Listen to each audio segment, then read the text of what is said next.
On this week's episode of the Social Update, Instagram Reels now goes up to 60 seconds.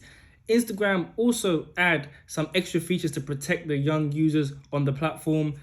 Twitter gets into shopping, and Pinterest just entered the creator economy. Let's get into the show. Hi, my name is Brian, and welcome to the Social Update, where I give you all the news about everything that's happening in social media to help guide your brand online. We always kick it off with Instagram, so let's go. They recently just did an update, and now Reels goes all the way up to 60 seconds. So they had 15 seconds, 30 seconds, and now 60 seconds. Obviously, this is there to rival the likes of TikTok, which is all they seem to be doing these days, and even YouTube Shorts that already goes up to 60 seconds. But TikTok has already left the building, right? They've already gone all the way up to 3 minutes, right? So they are on IGTV and YouTube status right now. They've even got a TV app. So that just kind of makes sense, right? So Instagram is clearly still playing catch up with TikTok. Now, there's a bit of a tension here in terms of like having 60-second reels, because there's also 60-second feed posts, right? So does it really make sense? Because users are now going to be confused. They're like, oh, okay, do I make it a feed post or do I make it a reels? Now, obviously, generally, it makes sense to do a feed post if it's not quite entertaining or it's not music based.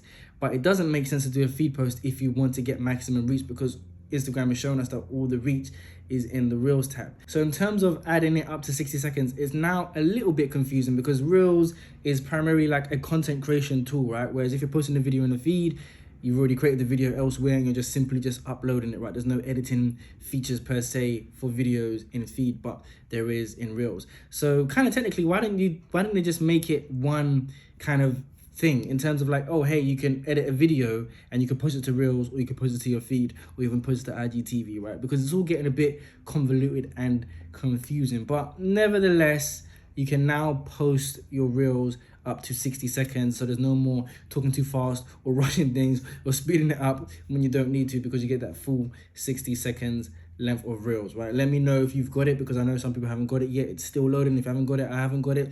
Just keep waiting. Don't say, oh, I ain't got it in the comments, but let me know if you do have it or not. Let me know if you'll be using it. Let me know if you care. Let me know if like Instagram's just still pissing you off. Let me know everything you feel about 60-second Reels down in the comments.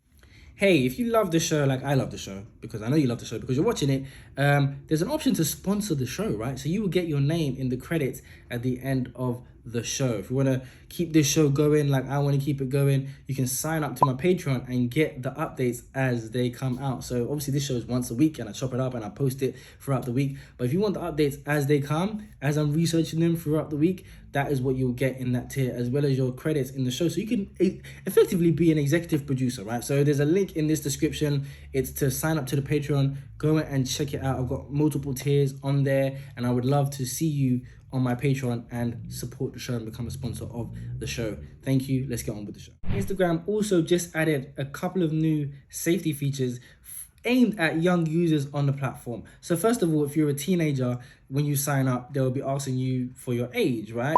Obviously, people can lie. But if you are under the age of 18, your account will be private by default, right?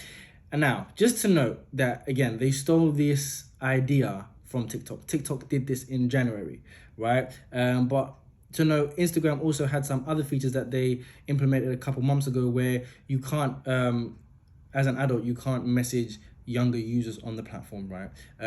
You'll be able to message them, but it will say, hey, look, this person's a young person, and when the person receives the message, you won't know if they've seen it, etc., etc., and they'll tell you like, hey, this is an adult, do you know this person, for them to be messaging you, type of thing. So you might be messaging your niece on the platform, but obviously Instagram might not know that it's your niece, so it will be asking you, hey, do you know this person? And it will ask the young person, do you know them, right? But that is something they implemented a couple months ago. Now they're topping up those features, so if you are a young user, your account will be automatically on private. Yes, you can still set it to public, but they said during the testing stage, they realized that a lot of young users had their profiles on private for a long time before they even put it on public, etc., etc., right? Why? Because they can control who follows them and who sees them, right? Instead of, having some weird dude follow you and having to block him and all that. You don't even have to do that, because if someone tries to follow you, you just don't have to accept, right? Obviously, these young users are, for the most part, obviously trying to maybe keep their life secret from their parents or their brothers, and their family members. They don't want people prying into their stuff. And maybe they just don't want weird people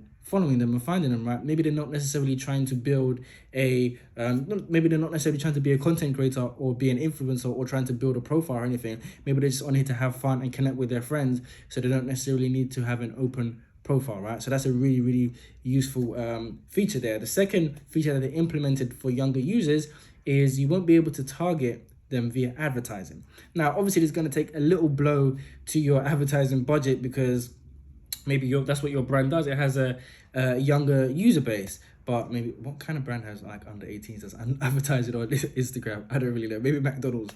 But yeah, so you won't be able to target them, obviously, because their minds are more susceptible and they're young. And for the most part, these people won't really have jobs, right? They'll be in school, they'll be in uni, and if they do have a job, it might be an apprenticeship or some kind of work experience, right? So they don't really have the money to be targeting for ads, right? If you get what I mean. So yeah, they're pulling that back. And as soon as the person becomes 18, they will be told that, hey, look, you now will be able to be targeted for ads. And bear in mind, Instagram is still working on a kids app, but it's not necessarily for kids. It's for parents to be able to control and see what their kids are seeing via the app, kind of like YouTube Kids, right? It's not necessarily for kids itself, but obviously it asks you like, hey, are you a parent if you've logged into YouTube Kids, right? So they are still going ahead with that despite the controversy of people saying, hey, we don't think you should do this. They're still going ahead with that. The head of Instagram recently went on The Breakfast Club to do an interview. It was about an hour long, and he did touch on that. So here's what he said about that. You have to be 13 to be on Instagram. Weren't they talking about doing an Instagram for kids? We're working on it.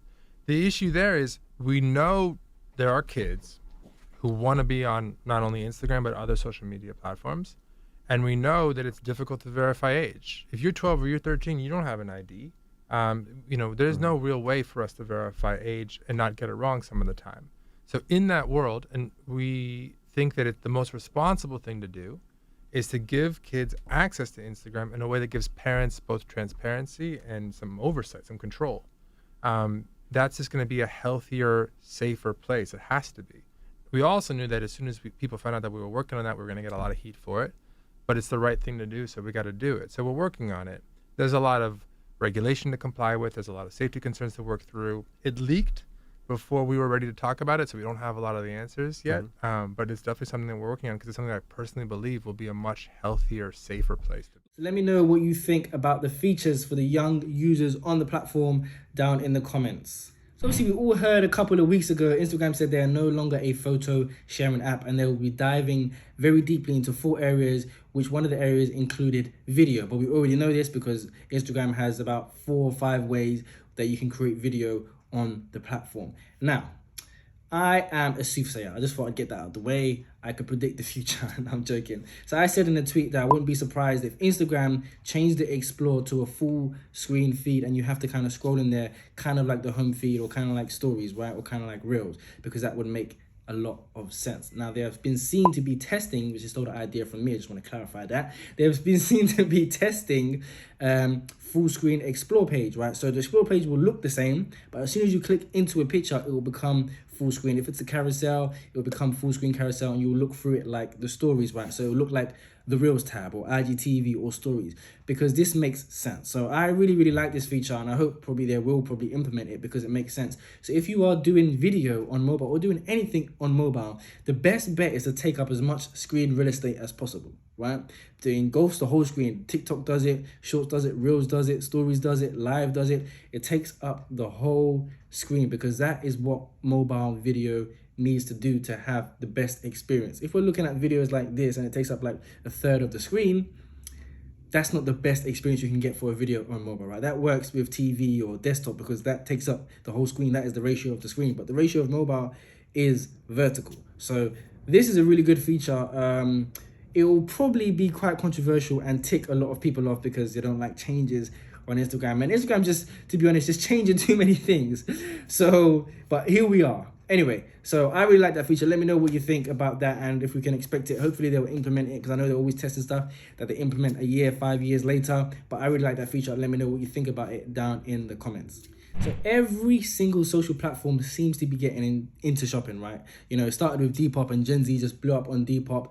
YouTube is getting into shopping, Snapchat is into shopping, Instagram is into shopping, Pinterest is into shopping, and now it's Twitter's turn, which seems a bit odd, but not odd at the same time because people do kind of search and live a lot on Twitter. So they will be allowing brands, they're testing it right now, they'll be allowing brands to have like a shopping module on their profile, right? It might be something you might have to pay for, and obviously you probably be able to advertise with that as well. We're not sure, we're not clear on all the details, but this is a really, really good move for Twitter to create another revenue stream and be relevant to brands, right? Apart from being a place that they can just talk, hey, look, here's the stuff we sell, and you maybe be able to tweet like, the shopping module as a brand, and you could get sales via the platform versus just posting a link and posting some snazzy tweets, etc. right? So I think this is a really, really good step forward for Twitter as a platform to kind of just push the platform forward and just do more other than just having Twitter fingers and Twitter threads. And now they've got spaces, they're getting rid of fleets, and they've got this, right? So I really, really like that. I think it's a really great move to add to the roster of Twitter to make the app a lot more useful, right? So let me know what you think about Twitter shopping. If you are a brand, then I will be getting ready for Twitter shopping, probably going to come later in the year. But let me know what you think about Twitter shopping down in the comments. So Pinterest has just entered the creator economy because they are allowing creators or pinners or pinsters, I don't even know what you call the creators on Pinterest, right? They're allowing them to tag, right, brands and products in their idea pins. And an idea pin is basically Pinterest's version of stories, right? It's literally Pinterest stories, right? They call it idea pins, but they're allowing you to tag brands in the thing. So it's like a shopping tag. If you see Instagram stories and you have the shopping tag, you can tag something that's in the story, right? It's the exact same thing, right? And they can make money from that and make money in between, right? They're also allowing a creative partnership tag, just like Instagram where it has the paid partnership. Pinterest didn't have that before, so they're now having that. Now these are tools that creators need and are used to on other platforms like TikTok and like Instagram, right? And they've come to Pinterest now. And this is really, really, really good, because if you are a Pinterest creator, because Pinterest is really one of those untapped, untalked about platforms that I think have really held their own, really held their corner, really done their thing. Haven't necessarily innovated particularly too much, but again, sometimes too much innovation or too much strain from the path, as you've seen with Instagram, really just confuses the users and the creators on the platform, right? So I really, really like Pinterest. It's one of those platforms that we don't talk about too much because it just does its thing. It's not controversial. It's not doing any bad. It's not doing good. It just does what it does, and it's useful for what it's useful for, right? So now they are trying to court creators, as every single platform is, and say, hey, look, we have some tools over here that you guys can use to make money, to link up with brands and be expressive and create money and create a living off our platform. And I really, really like that for Pinterest. And if you're on Pinterest or you're not on Pinterest, this might be a really great time to start exploring the Pinterest avenue, right? If you're pissed off with Instagram, go over to Pinterest, right? Because they ain't doing what Instagram is doing. But yeah, so let me know what you think about Pinterest entering the creator economy and creating these tools for more creators to make money and create brand partnerships via the platform. I want to know everything you think about that down in the comments. That is it for this week's The Social Update. You've officially been updated. Don't forget to sign up to the Patreon if you want to support the show. And don't forget to sign up to the email list and share and comment with your friends. And I will see you next week. Thank you for watching.